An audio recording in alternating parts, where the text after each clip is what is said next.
Good morning, good morning, good morning. You're welcome to today's episode of Talk with Onye. My name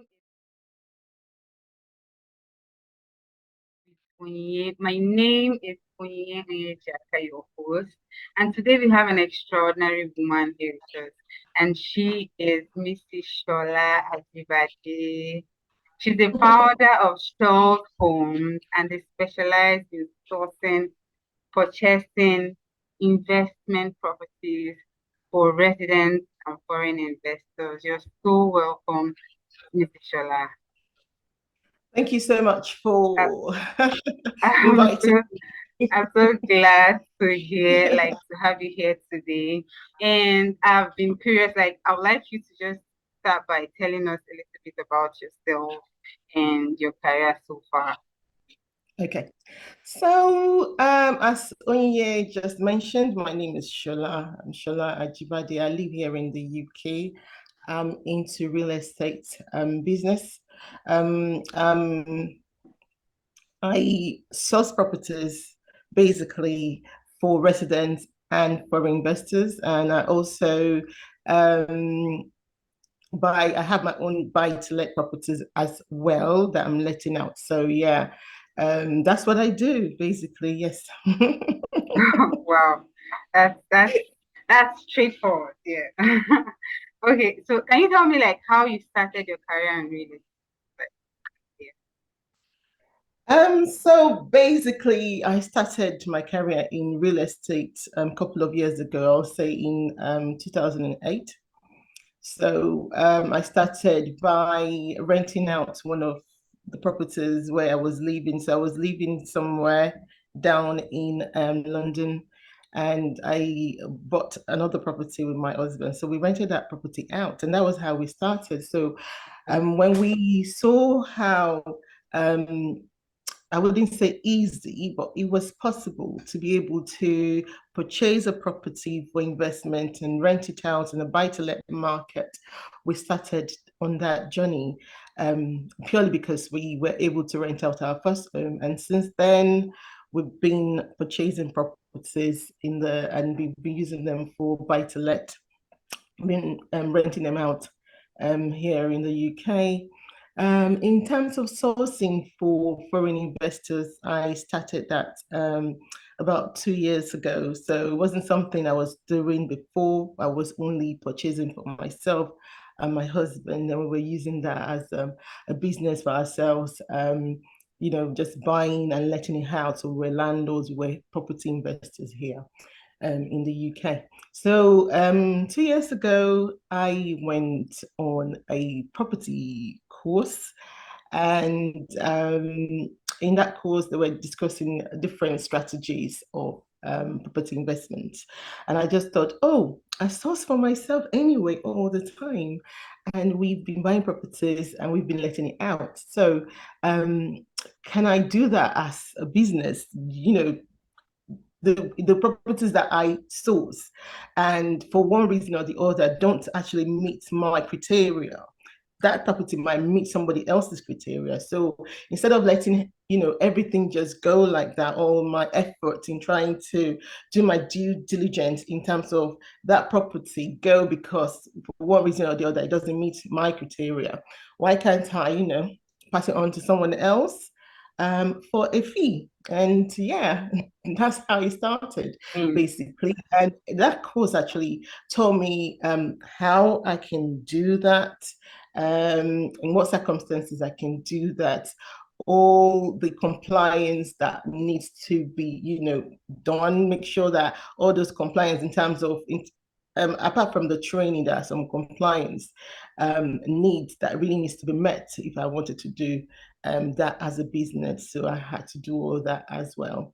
So yeah, that was how I started. And one of my friends invited me to be a speaker and to speak about a property, which I did. And after speaking at this event, some people came to meet me and they just thought, Oh, that was a wonderful speech that I talked about sourcing properties and I talked about rent to rent, to HMO rent to rent, to service accommodation, rent to rent, to other possible um, the other possible companies or industries, organizations, and stuff. So I said, yes, it is a possibility, but as they know, it's usually rent to rent HMO or SI or to social housing to the local authority. So, and then they said, oh, they would like me to source the property for them, which I did. And then that was how it all started. And I still have them on my book. I still source for them till now.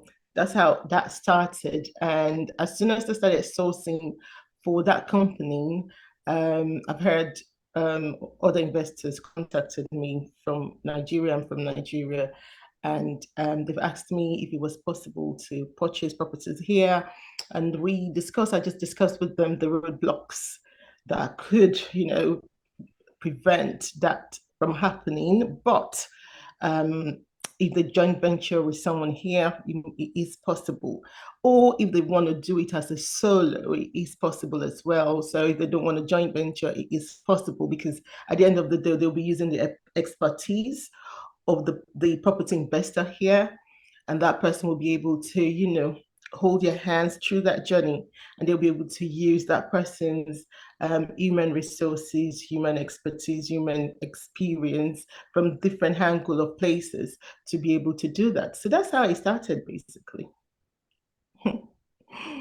Um, you know, so I don't know. You didn't mention like how long ago you started because I'd like to know.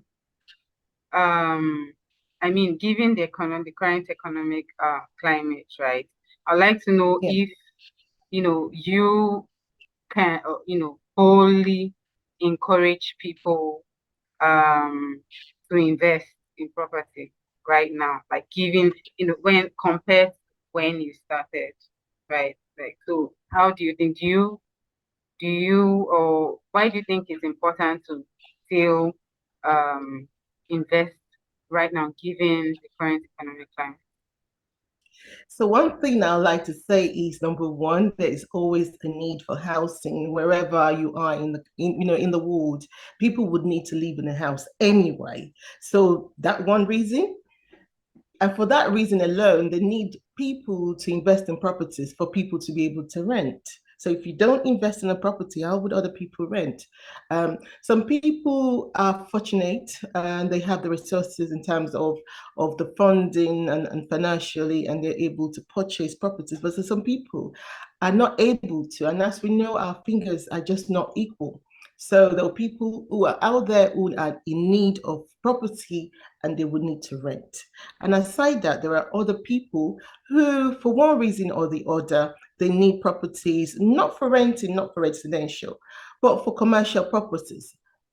Given that they can't buy the property anyway, so therefore they still need to rent this or lease these properties from property investors. So for that reason alone, I'll say if you are a property investor, if you like investing in properties, continue to invest in properties because there are people out there who would always, always, always, always want to rent that property or lease the property. So that's one given. Another is that property investment is a way to hold on to your money. I say money because it's an asset. And because it's an asset that you can see, it's fixed, it's there, it's yours. If anything happens, you can always go back to that asset. You can draw money from it, you can impute money into it. So it's an asset. So it's always there. So property investment is something that I will always encourage anybody to do because it's an asset and it's a fixed asset. It's an asset that would double every time. You can never fail with property. It doesn't depreciate in value. So even when there is recession, property would always be there. So even if there's recession and it affects the property or the area, be rest assured that it will pick up again. It's recession is something that's always happened. It happens like I'm in the UK every 8 to 10 years. There's always recession, but then it picks up every time. And with the recession, even if it affects a particular building, if it affects a particular area or property, it would always, always, always pick up. It would always pick up. It would always pick up. And another reason why um, I would say invest anyway is that in most cases, if you're an investor, you don't necessarily have to use your own finance or your own funding to buy property. So, as you know, there are different ways that you can buy property. So, if it's something that you're interested in, you just need to, speak to the right people or do your research, and you know that you can actually buy property without you using your own money. So for example, you can get the mortgage sorted out through a bank. You can get a crowdfunding company. There's so many different ways. You can get investors who want to invest in the property because they don't have the time to do it, but they want to use the property investors' expertise to do it for them. So there's so many ways. But I'll say there is no time that we cannot invest in property. We should always invest in property if it is our passion, if it's something that we want to do, if it's something that we love doing, we should continue to do it because at the end of the day, you're meeting somebody's need. And ultimately, that is what we should be doing. So if we're buying a property, we already have in mind that this property is meeting this person's need at the end of the day. Okay, so um, like I have a follow-up question, or rather, like I'd really like to hear maybe one or two stories where you helped someone um invest in property, probably a foreign investment, like where you successfully helped someone invest in property, like recently. Okay, so I'm not, will not be mentioning Mentioning. names of company because I don't have information at the moment, so I cannot do that. Yes, Um, but what I would like to say is that with investing here, if you're a foreign investor, it is possible. So it's all about us, property investors here, to do our due diligence for you on your behalf to make sure that the property that we source for you meets your needs. It's your criteria. It's in the area that you want. So there's something called the gold mine area. We research the area for you. We make sure that that area is a lucrative area, depending on the strategy that that person wants to use the property for. So we would do all that research for you. And when I'm talking about due diligence, one of the things that would prevent most foreign investors would be because the mortgage companies here and the solicitors and even the UK government, they would always, they're actually particular about money laundering. So um, the whoever the property investor is has to do their due diligence, make sure that you don't fall into that criteria. The money that you're sending to purchase the property is clean, is legit, is not money laundering because if it is, the yeah, that's government, they will do their own research as well. So, but for us property investors, we need to do that beforehand, make sure that it's not because we don't want any roadblocks, anything to disrupt the journey. We want to make it as soon as possible and as smooth as possible. Another thing is that because I'm here and I assist those the foreign investors, they use my expertise in terms of the mortgage company, the broker, the solicitor. okay. So instead of them having to do research and all of that, that is already in-house. So they would use my So expertise to be able to. all they need to do is to contact you. Exactly. Okay. So you do Exactly. consultations and all of that. Yes, I'll do a 30 minutes consultation initially just to make sure that I know where they're coming from in terms of what type of properties they want to purchase, what area, how much they have to purchase the property? Is it going to be cash? Is it going to be mortgage? So then we discuss the possibility, if it's mortgage, the possibility, because the interest rate is something that we have to put into consideration. And what effect would it have on them in terms of the interest? We'll be discussing the return on investment in terms of figures. So we have to put a figure on all um, whatever they need to do. So if they need to invest in a property in a particular area, depending on the funding, we'll then do a calculation to let them know that, okay, this is how much you want to put into this property. This is how much the interest would cost you in terms of the mortgage. If you wanted mortgage here, it is possible, but because you're a foreign investor, it might be a little bit more expensive than if you're a resident in the UK. And I'll speak to my broker, they'll do some calculation and we'll go from there. If it's cash, as I say, we need to do our due diligence, make sure that it's not money laundered, it's not money laundering, because it has to be legit, it has to be clean for them to be able to use that money to purchase the property here.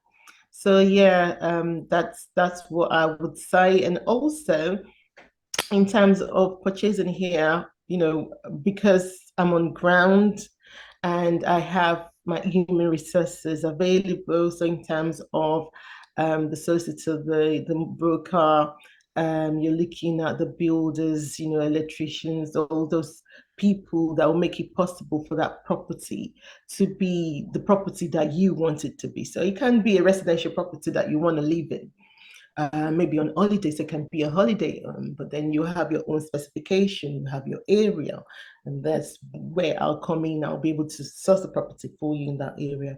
I'll be able to then also project manage that property for you to your expectation and your criteria. Yeah, so that is what I do. Yeah, so you're like a one all in one package, right? All they need to do is to contact you.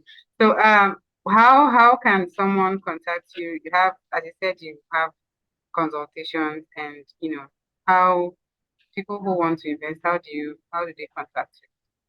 So it's easier for them to contact me on social media if they just send me a message, What DM. media? And So on Instagram, it's Shows Homes. On Facebook, it shows Homes as well. okay. Shows home. Yeah, shows Homes. And I've got my team. So in most cases, they'll pick up the message. They might be the one to reach out first to the person before I do, depending on what they need. And then I'll come in as well to discuss exactly what we do and how we help, how we can help that particular person. So there are different strategies that they might want to explore. So all that strategy will be discussed with the investor, foreign investor, residential or resident investor. We'll discuss all those strategies with them. So yeah. So you talked about um making sure there's no money laundering case when it comes to foreign investments, right?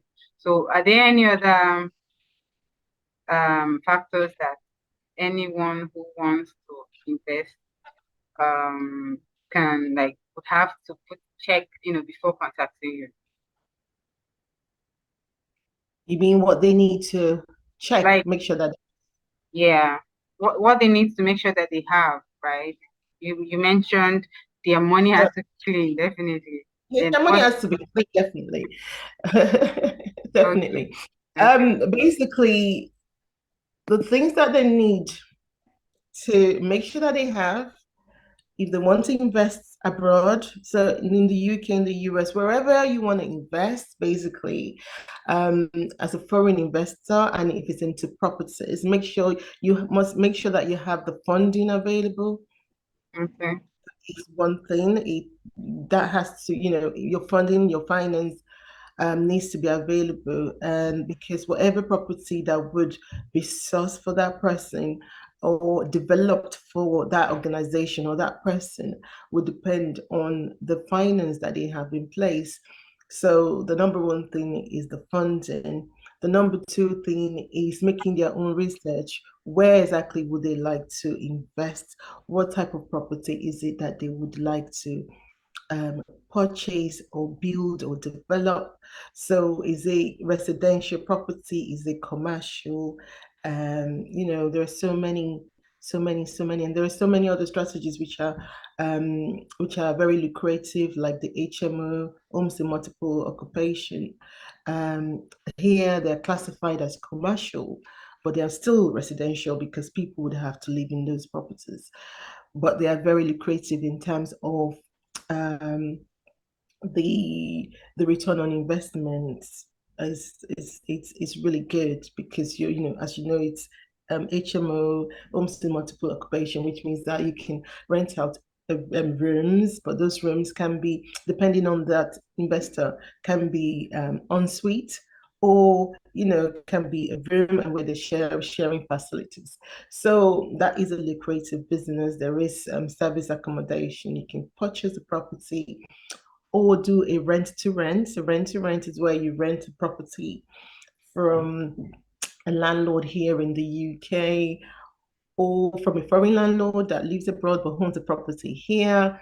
And that property, you can then use it for service accommodation. So service accommodation is where it's more like a nightly let to people who want to stay there for a short time reason. Mm. So yeah, So that's a lot of work. So I many, so think many strategies. okay, I think you've said a whole lot of things. I think like what one advice would you want to give to someone who's looking into investing, you know, properties in the UK? Like what's like that golden advice you think that, you know, you should tell them? Mm. My number one advice is if you want to invest in the UK, it is possible. Don't let anything stop you. Don't let anything hold you down. It is possible. In my world, there is nothing that is not possible. You just need to give it a try. And normally, it starts with a thought. And when something starts with your thoughts, you'd have to develop it to make it a reality. So basically, you just have to, go for it if that's what you want to do.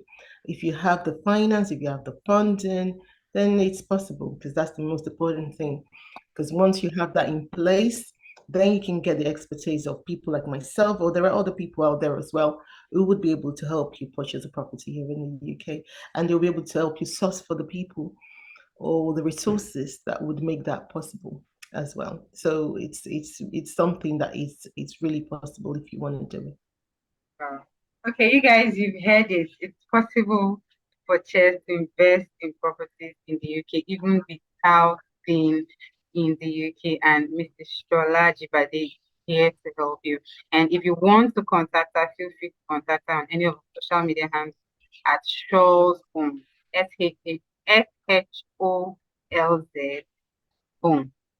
So thank you Oh, so much. Thank you so much for sharing because I mean I learned a lot and you shared a whole lot of information, a lot of things that people won't even, tell you even in the first consultation because they're scared they're just going to go find someone else. So we are so glad that you're here with us and you shared a lot of things. So guys, it's a wrap for today and until next time, bye. I thank you for having me. Bye bye.